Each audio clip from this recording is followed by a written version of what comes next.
kita buka dulu acara pada siang hari ini dengan bacaan basmalah bersama. Bapak Ibu yang saya hormati, kita bersyukur sore ini dipertemukan dalam acara yang penting berupa kegiatan webinar tindak lanjut dari komunitas belajar yang sudah kita bentuk, dan untuk hari ini akan disampaikan tema tentang bullying atau perundungan oleh Bu Kamsidin SPD. Penting untuk Bapak Ibu tindak lanjuti kegiatan ini, dan ini bagian integral dari kurikulum Merdeka yang sekarang disebut kurikulum nasional. Bapak Ibu perlu tahu bahwa beberapa kali kita sudah melaksanakan kegiatan webinar mengingatkan kembali. Berapa kali ini? Sudah kelima. Kemarin ada masukan waktu saya mengikuti webinar sekolah ibu seyogianya, bukan hanya webinar lokal. Sementara ini kan kita webinar tapi offline, gitu. Ya, tapi ini sudah bagus, sudah menjadi kegiatan komunitas belajar. Nanti satu ketika tim IT silakan membuat kegiatan webinar yang undangannya disebar ke komunitas belajar yang lain, supaya ada kegiatan yang lebih interaktif dan kita menjadi saling menguatkan dengan sekolah-sekolah lain. Kemarin waktu saya dengar ada informasi ada satu sekolah yang kalau kegiatan webinar itu pesertanya dari Aceh sampai ke Papua, ribuan guru yang mengikuti. Mungkin kita pernah menjadi salah satu peserta kegiatan yang seperti itu. Karena kita sudah punya lab IT Singajipa, ya. Nanti mohon ada webinar yang disosialisasikan ke seluruh jangkauan yang mungkin, minimal sampai GEP kabupaten, gitu ya. Saya harap nanti ada, ya mungkin tidak semester ini, semester depan ditata yang lebih baik, karena potensi kekuatan internet kita kan juga bagus, dan saya yakin ada yang bisa mengelola kegiatan seperti itu dengan baik. Tapi disebar link pendaftaran, terus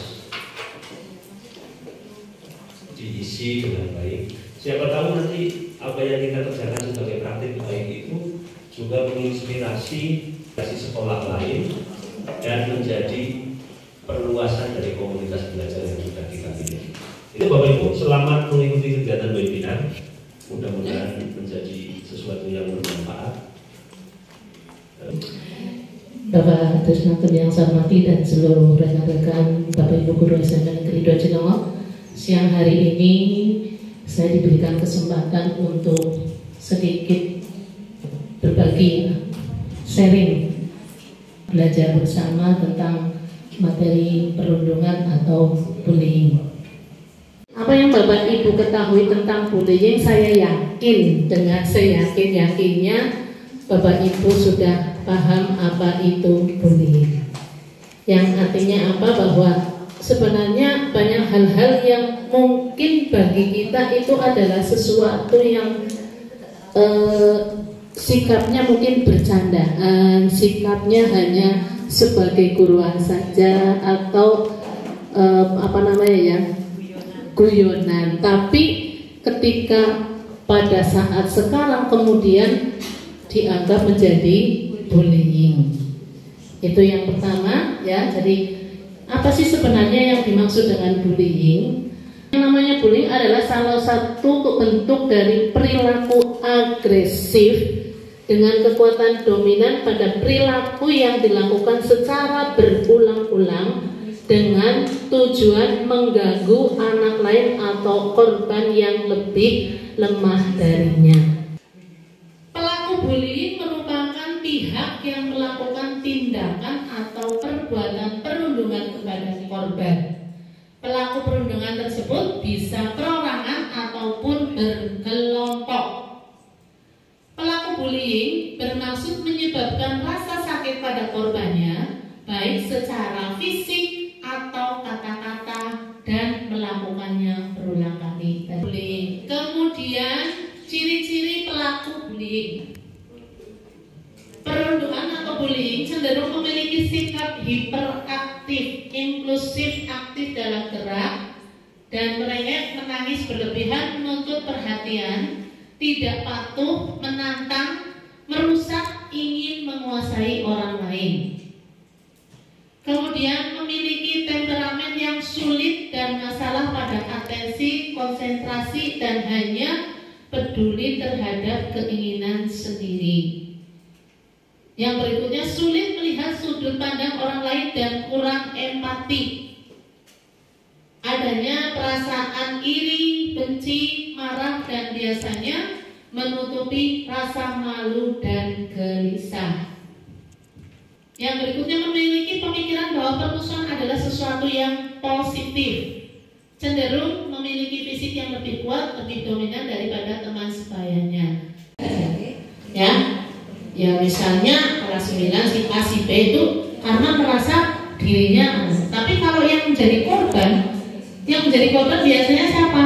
Orang-orang yang tadi memiliki fisik maupun kebiasaan secara fisik berbeda secara fisik maupun kebiasaan batil-batile biasanya pada tidak misalnya tidak seperti teman-teman yang lainnya. Ada misalnya bocah meneng banget, anteng banget, ataupun sebaliknya. Kemudian pencegahan perundungan. Yang pertama adanya edukasi. Edukasi meningkatkan kesadaran dan pemahaman tentang perundungan. Seperti di sekolah kita paling tidak sudah melakukan dan sudah berupaya bagaimana untuk mencegah adanya perundungan di sekolah dengan membuat adanya yang misalnya TPPK ini ya, kemudian edukasi, kemudian adanya poster-poster tentang stop bullying, dan adanya pemahaman-pemahaman yang diberikan kepada siswa kita untuk tidak melakukan perundungan. Kemudian yang berikutnya kebijakan. Kebijakan membuat aturan dan prosedur yang jelas untuk menangani kasus perundungan. Tentunya ini adalah kebijakan, misalnya di sekolah kita membuat aturan yang jelas apabila terjadi perundungan terhadap anak-anak kita, bagaimana dalam penanganan, bagaimana alur penyampaian dan lain sebagainya. Kemudian dukungan untuk pencegahan perundungan juga menyediakan konseling dan layanan bantuan bagi korban dan pelaku. Kemudian kolaborasi melibatkan orang tua, guru, dan masyarakat dalam pencegahan perundungan. Kemudian pencegahan oleh anak, mengembangkan budaya relasi atau pertemanan yang positif, kemudian ikut serta membuat dan menegakkan aturan sekolah terkait dengan pencegahan bullying, ikut membantu teman yang menjadi korban, stop bullying, saling mendukung satu sama lain, memahami dan menerima perbedaan tiap individu, kemudian merangkul teman yang menjadi korban ataupun bullying.